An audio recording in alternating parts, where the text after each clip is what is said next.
शेतकऱ्याकडे बंगला असेल किंवा गाडी असेल तर शेतकऱ्याला कर्जमाफी मिळणार नाही, पण आमदाराकडे गाडी आणि बंगला आणि जर या गोष्टी असेल त्यांना पेन्शन द्यायची काय गरज आहे? चला तर जाणून घेऊया या महत्वाचा मुद्दे शेतकऱ्यांच्या कर्जमाफी विषयी आपल्याला काय घडामोडी आहेत आपल्याला सविस्तर जाणून घ्यायचं आहे। शेतकऱ्याची कर्जमाफी करायला शेतकऱ्याची कर्जमाफी करायला सरकारला जड जाते। आता कुठल्या तरी अटी मांडत आहे की बाबा शेतकऱ्याकडे बंगला आणि गाडी जर असेल तर शेतकऱ्याला कर्जमाफी मिळणार नाही।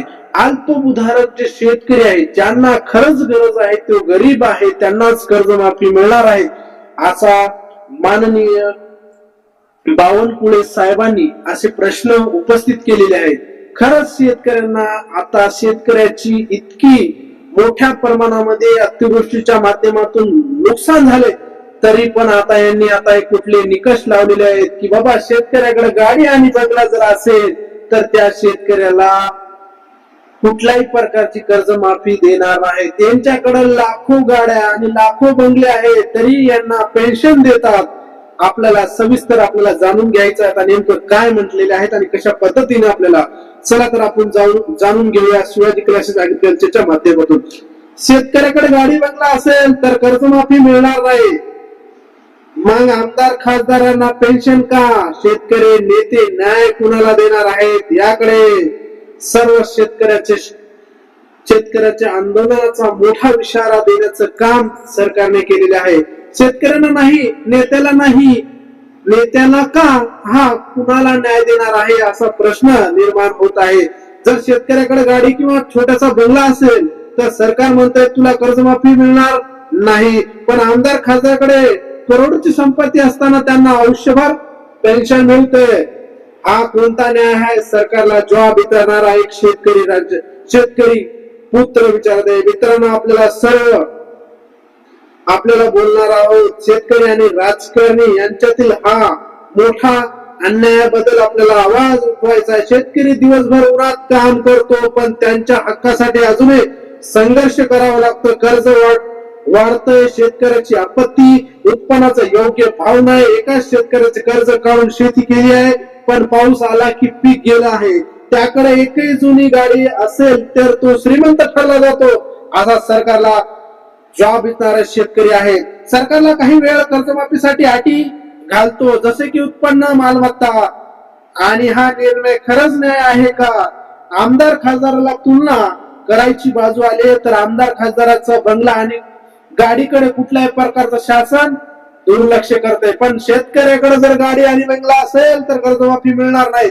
ह्या कुठल्या प्रकारचा महायुती सरकारचा निर्णय आहे का असं बावनकुळे यांनी यांच्या प्रश्नाच्या माध्यमातून त्यांच्या व्हिडिओच्या माध्यमातून म्हणले। दुसरीकडे बाजू बघा, आमदार आणि खासदार ज्यांच्याकडे मोठी गाडी बंगला आहे त्यांना पगार, भत्ते आणि आयुष्यभर पेन्शन, मग हा दुहेरी मापदंड नाही आहे का?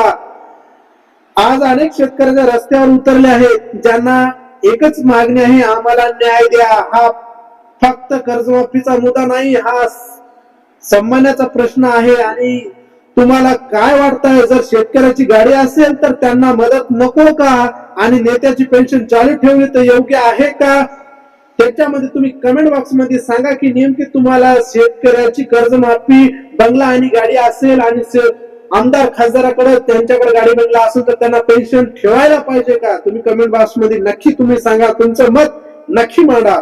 जर तुम्हाला हा व्हिडिओ आवडला असेल तर लाईक करा, शेअर करा आणि चॅनलला नवीन असाल तर तुम्ही लाईक आणि फॉलो नक्की करा। शेतकऱ्याच्या जर गाडी आणि बंगला जर असेल तर त्यांना कर्जमाफी मिळणार नाही। अति अल्पभूधारक जे शेतकऱ्यांना खरंच कर्जमाफीची गरज आहे का त्यांना द्या। तुम्ही आमचं म्हणणं कुठल्याही प्रकारचं नाही, पण तुम्ही आता नवीन अट काय टाकलेली की त्यांच्याकडे बंगला आणि गाडी जर असेल किंवा त्यांना कर्जमाफी देणार नाही तर तुमचे आमदार खासदार जर असतील त्यांच्या करोडोची संपत्ती असताना सुद्धा त्यांच्याकडे फोर व्हीलर गाडी असताना त्यांना पेन्शन द्यायची काय गरज आहे असाही प्रश्न शेतकऱ्याच्या बाजूने मांडणारा शिवाजी क्लासेस ऍग्रीकल्चरच्या माध्यमातून मी तुमच्याकडे संघर्ष याच्यामध्ये तुमच्या शेतकऱ्याच्या बाजूने एक ठाम मत मांडणार आहे की बाबा यांना पेन्शन बंद करायला पाहिजे। आमची जर कर्जमाफी होत नसेल तर यांची बी पेन्शन तुम्ही आमदार खासदाराची पेन्शन तुम्ही बंद करायला पाहिजे,